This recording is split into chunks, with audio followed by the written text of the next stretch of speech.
في جوازات بتبدأ بالغصب وتنتهي بكارثة. عايز تعرف ايه الحكاية؟ شوف الفيديو ده. الله ونعم الوكيل في أي أهل يغصبوا أي بنت على جوازتها. منهم لله حسب الله ونعم الوكيل، وحسب الله ونعم الوكيل في أي راجل ياخد واحدة بنت ناس ويعذبها ويمرمطها ويرميها. حسب الله ونعم الوكيل،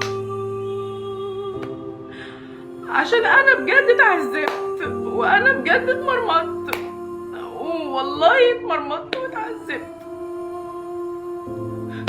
وطلعت من علاقتي بجوازة معايا عيلين وانا اللي شايله الحمل، شايله الحمل في كل حاجه. حسب الله ونعم الوكيل في اهلي مش مسامحاهم، حسب الله ونعم الوكيل في طريقي مش مسامحاه، عشان هو لو كان كويس وكان راجل كان حماني وحمى ولاده وخلانا في حضنه، لكن هو مش راجل وما يعرفش حاجة عن الرجولة.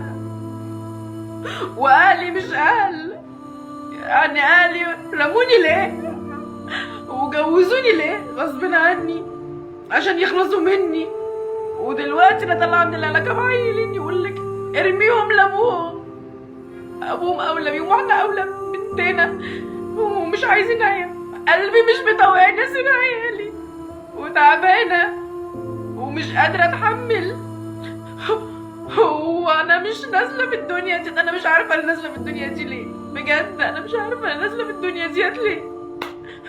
انا بعدي في اختبار واختبار، مش عارفه اعمل لولادي حاجه، مش عارفه اعلمهم، مش عارفه اخليهم زي اي عيله. في بنات بتتولد وهي ما عندهاش حق الاختيار، لا في الجواز ولا في الحياة ولا في أبسط قراراتها.